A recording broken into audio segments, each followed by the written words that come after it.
महाराष्ट्र और झारखंड में विधानसभा चुनाव की तारीखों की घोषणा हो गई है।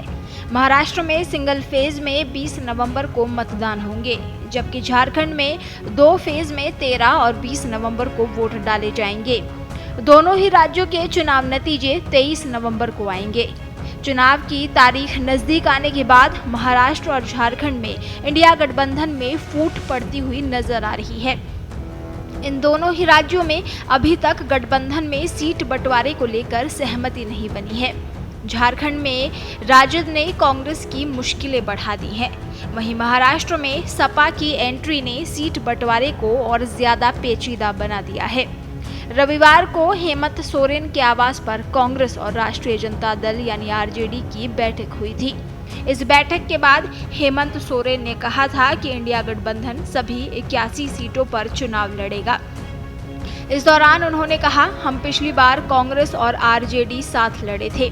इस बार लेफ्ट पार्टी भी गठबंधन का हिस्सा बन गई है। चुनाव में 70 सीटों पर कांग्रेस और झारखंड मुक्ति मोर्चा लड़ेगी। वहीं बची हुई 11 सीटों पर अन्य सहयोगी लड़ेंगे। कौन कहां से लड़ेगा, इस बात का निर्णय बाद में लिया जाएगा।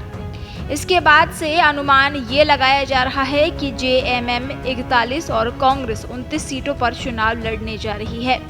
अन्य 11 सीटों में से 7 आरजेडी और 4 वाम दलों को मिली है।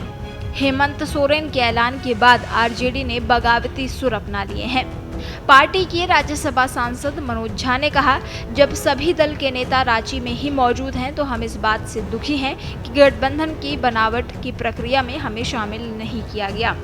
सारे फैसले मैगी 2 मिनट नूडल्स नहीं होते हैं। हमारे पास तमाम विकल्प खुले हैं।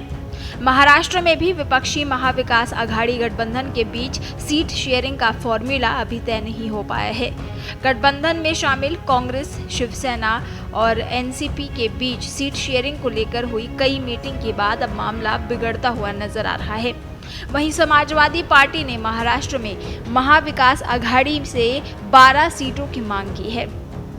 पार्टी प्रमुख अखिलेश यादव ने शनिवार को धुले विधानसभा सिटी सीट से उम्मीदवार की भी घोषणा कर दी है। इसके बाद राज्य में सीट शेयरिंग को लेकर खींचतान हो सकती है। कांग्रेस और शिवसेना यूबीटी अपनी सीटों को अखिलेश को नहीं देना चाहती है। वहीं पार्टी सूत्रों का कहना है कि दोनों राज्यों में सीट शेयरिंग को लेकर आखिरी समय तक बात होगी। सभी दल इस मुद्दे को जल्द से जल्द सुलझाना चाहते हैं।